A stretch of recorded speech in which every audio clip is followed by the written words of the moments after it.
Okay, so hear me out here, but this could very well maybe be my last Batwoman review on the channel, because I hate to say it, but I want to be honest when giving my thoughts about this show on the channel, that this is my third week in a row, 3 episodes into Batwoman Season 1, where I'm more or less going to repeat the same things I've said since episode 1 here, that this show isn't terrible. Like, seriously, let me get that out of the way. It's not terrible, but I'm very far away from saying it's good. So I've just come here to tell you that I'm still finding Batwoman very mediocre, and I usually give a show like 3 episodes before I feel like it should have given you a sense of if you should continue or not. And disclaimer, because I know you automatically get people who just hate what you say if you have anything to say about a show that they love, and I do get that. Like, I love shows, and when someone is saying bad things about it that you don't agree with, you kind of just like, hey man, but I don't feel that at all. Like, why are you bashing it? But really, like, everyone feels differently about things, right? So I do not hate Batwoman, not even remotely so. I just purely do not feel like there is anything to write home about. But I am holding out for a little longer, I think, and we'll get to that reason a little bit later in the video. So here's the thing. I'm not saying as though I'm not enjoying the show to some extent week to week. Don't picture me sat there when I'm watching Batwoman every week with my arms crossed looking for reasons to snare down on this show, because, for the duration of an episode I'm watching it, I'm partially enjoying it here and there, but I'm just not getting the same viewing experience as I, get watching the other DC TV shows. And it's hard to also articulate this to you guys without sounding like I'm trying to deliberately, spew consistent negativity to this show week to week, because that's honestly not my intention. I mean, in fact, I wish nothing but the best for Batwoman. I want it to be great. But in order for me to explain it to you as to why I'm feeling pretty underwhelmed week to week by this show, it's going to mostly sound like a dull perspective of Batwoman that you just might not find yourself agreeing with, or then again, maybe you do. I would love to know either way. So as of right now, because of this, I'm still not really finding myself caring too much about the cast or the characters for around 3 weeks in a row. Now, I know that there will be some of you who will say that, come on, you need to give a show more than 3 episodes to decide if it's good or not, or perhaps if it's worth continuing that weekly watch. So with regards to that, I think I'm just going to have to agree to disagree there. I mean, some of you, or maybe even a lot of you, may be really enjoying this a lot more than me, and I've even had those conversations with a few of you who feel this way in my Discord server, which is a little plug. Join there and talk about all of this with me. But let me get this clear. Like, if you're really enjoying Batwoman, then good for you. I'm happy that other people are really enjoying this a lot more than I am, and I wish I could find it something beyond average for me. But it's just, for me now, I feel like 3 episodes in, I should know if I'm going to be excited for the next episode, when in all actuality, I couldn't really care less if you told me that right now that there's going to be a 12-week break on the Batwoman show starting,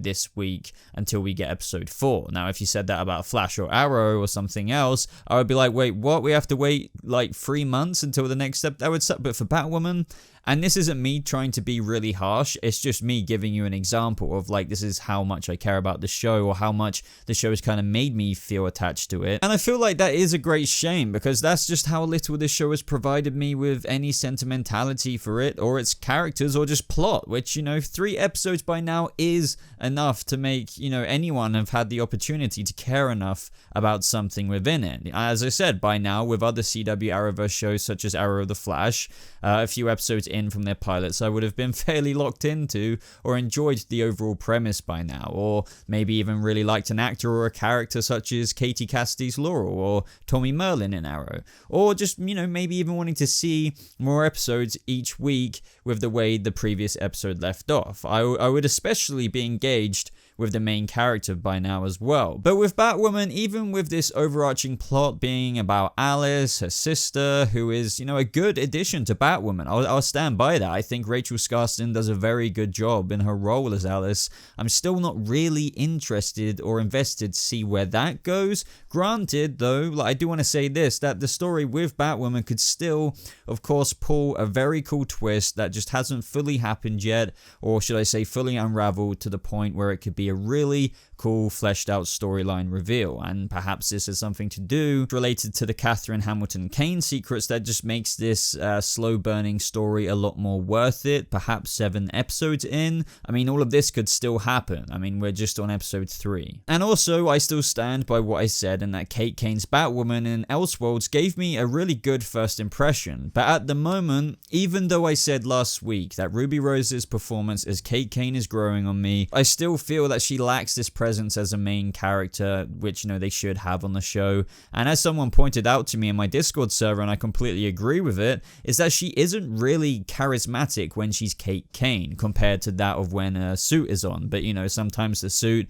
just delivers that kind of engulfing presence anyway. I still stand by that Ruby Rose does pull off a good Batwoman in the Batwoman suit. I said that Ruby Rose's Kate Kane needed to grow on me in the first place for a reason, and 3 episodes in, I still feel like some of her scenes are uncompelling and at times handled rather awkwardly. But at the bottom line with my points there are that with this episode having Kate Kane finally putting on the Batwoman suit, which, you know, finally completes that initial story that was marked out in the first episode with the city not mistaking her for Batman, which is something of course she didn't want, I still don't feel like I'm signed up to the newsletter, so to speak, with this show. It's kind of like maybe I am at the minute because I tried selecting that option, but it keeps ending up in my spam folder and it doesn't really matter if I miss it or not. And, you know, with the marking of this moment in episode 3, I feel like it holds the initial foundation of the first season, being that she finally dons her own suit.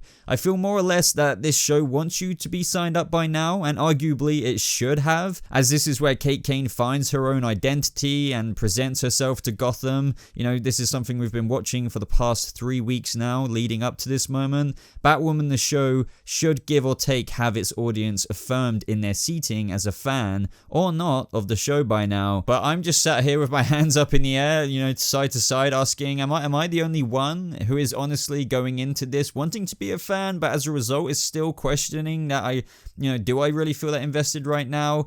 And with me being impartial either way still at this moment, I think that says it all. But I fully acknowledge that with the ending of this episode is where the ball could really get rolling, and some might argue that this is truly from where on Batwoman truly begins. So, you know, that's why I'm going to keep watching. But as for reviewing and being that invested, is a whole other thing. So as a result of all of this though, I do think that the show will continue to improve. This is one thing I continue to say, because the show, as I keep pointing out, isn't a bad show, so I feel like what we're seeing unfold every episode is building and improving upon the foundation it's laid down, and hopefully that will continue. And it's just like, as I said, a slow burning candle, rather one that will just burn bright and fizzle out before it's even over. This episode also introduced Tommy Elliot, who I'm sure maybe many a Bat fan was excited by, but yet again, you know, hate to be cliche here, I wasn't really impressed. We learned that in this episode that Batman has designed his suit, like many others in the Arrowverse, to be like Kevlar weaved, but also bulletproof as a result of this. But Bruce Wayne also designed it so that there would be a gun that could rip through it if the suit was ever to land into the wrong hands. Now this is where Tommy Elliot, as many of you know, who is the supervillain Hush in the comics, broke into the Wayne Advanced Weaponry Vault and took this,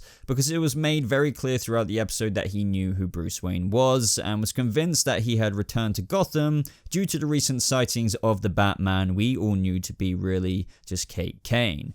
Now I feel like this episode did a decent enough job of showing this iteration's backstory behind Tommy Elliot and his history with Bruce Wayne and his motivations for why he was against the Batman, which was, you know, fairly accurate to some comic book material. But I don't know about you guys, but this just felt like another CW hand-me-down attempt at a character where it just didn't really seem all that cool other than in name, with the whole, oh look, Batwoman just brought in Hush on the show. That's cool, isn't it? Or wait, is it? Because they just did Tommy Elliot. Does that really make it cool? And, you know, I mean, sure, it is cool to an extent, but overall it just feels like in name only. It was just a bit of a silver lining on something that just didn't have too much impressive substance when his appearance felt like it was that of a weekly villain. But maybe I'm wrong and he will return again, but Batwoman's Hush felt like a little bit of a wasted character. Also, I guess Tommy Elliot doesn't really care about exposing Bruce Wayne then, since he has kind of known his identity for the past few few months, with a somewhat of a Riddler reference in the episode when he mentioned Kane that he paid a guy a few months ago to riddle him the answer. Now, from what we know of Riddler, is that he's locked up in Arkham Asylum in the Elseworlds crossover, and for those of you who have been asking in the comments, that is around about now-ish in terms of the timeline or the chronology of stuff, since Kane has just got her Batwoman suit, and I believe it was around episode 3 or 4 when Kane met Barry Allen and everyone else in the Elseworlds crossover. As for Alice this episode, she took a bit of a back seat because Kane wanted her to prove that she couldn't kill anyone for 24 hours before giving her man back, and as a result she just wasn't really in the episode much. And Kane has also met a woman named Regan this episode who was serving her drinks at like this party Tommy Elliot was hosting, which made Sophie more a bit jealous, which you could tell. And now as for all of this, I'm really not caring about it in the show, and you can easily kind of tell which direction this is all headed in. I'm not negating that some people may be intrigued in this love triangle relationship drama we have going on between Sophie Moore and her husband and Kate, but I'm really not along for the ride on this one. Now, next week, it looks like from the promo, they're bringing in Magpie, and while it looks like they will definitely do a better job than what Gotham, the TV show, did, it just looks like, yet again, what I keep describing as a bit of a hand-me-down situation. Now, Gotham, to me, and Batwoman, I'm just being completely honest here, and this is just my opinion, it just feels like a little bit of a pre-owned Gotham that the CW has obtained, and as a result of it being pre-owned, so to speak, or second-hand, it's something that they can't truly bring to life to be that of what Gotham would actually be like if Batman were missing for 3 years, which, trust me, would be vastly different to what we're seeing each episode. I already feel that in a number of ways, but at the same time, I do get that behind the scenes there are limitations with the Batman and what you can use and what you can't, but nevertheless, as a result of this still going forward, we have a show in the city where Batman once ruled, and due to that, we have a Gotham where it can't actually mirror what it would be like without Batman. Now, this makes Gotham feel like a disingenuous adaptation as to what chaos would really be entailing in the city, or even the mention and presence of Bat family members who are just not really around for some reason or another. And then there's the use of characters or Batman villains, if you will, in the series. Like, are we really expected to believe that the only villain out of the Riddler, Penguin, and all of his rogues gallery, that it was Alice who was the one to take over Gotham? Like, no, I mean, of course not. Like, that's probably not how it would go down, but due to what I just said, it is the way it is because of the behind the scenes kind of stuff. But what I'm trying to say here is that even though we can easily forgive that scenario like the CW is in with, just hosting a show in Gotham City where Batman isn't around, it still sets up a really boring Gotham City that seems to be doing more or less fine with or without Kane. I mean, somehow the Crows kind of handled it for a few years, and let's face it, if Kane wasn't around as Batwoman right now, I'm sure it would be fine, because somehow it's been fine since Batman's disappeared. And just like with Hush, we're going to see some characters from the main vein be reduced to maybe as little as villains of the week. Next in line, everyone, Magpie. So I don't really know, guys. Those are my thoughts as of after seeing episode 3. I hope all of you don't hate me after this review. You guys know what I like about the show. You know I don't hate it. You just know that I quite simply don't really care for it as of what it's made me feel. Like, I went into this show hoping for the best. Like, there was no bias or anything like that. Go back and watch my trailer breakdowns for this show. You'll know that I was looking forward to it. But as of where I stand right now, truly, this is just like looking at a boring thing. Like, I watch it every week and I'm not entertained. I'm not really massively impressed. Everything they do is very subpar. This could all change in the next 5 weeks with different episodes and the story being really fleshed out by then. But as of right now, it's a less than mediocre CW show. I'd go as far as saying that. But as of right now, where it stands, I don't think, as I said earlier in the review, it's anything to write home about. Unless I'm being completely stupid right now. Don't get me wrong, Alice is an engaging villain to a degree. I think she's portrayed very well by Rachel Scarston. Kane by Ruby Rose, I have to admit, she's just lacking charisma. She's not that great, really, like with her Kane scenes and Kane's storyline, being brutally honest there. But as Batwoman, just being suited up and booted up that way, she has enough of a presence there, I feel, which is obviously the way we were introduced to her. But I have to admit, even seeing Kane back back in the Elseworlds crossover, it did feel like it was lacking presence there as well. And, you know, it's no different 3 episodes into Batwoman. As for the other characters, they're just meh. Like, I like Jacob Kane, but the whole sister storyline, you know, Luke Fox is alright. It's just, I don't know what else to say. Apart from that, this is just, yeah. There's Batwoman, guys. 3 episodes in, yeah, Batwoman. It is what it is. I will continue to watch it just so I can hopefully be proven wrong. Trust me, I'm hoping for that. It's not like the show's inherently doing any major mistakes or anything bad, but it's just not interesting enough for me to watch, even though I'm going to continue watching it. But I hope you guys understand.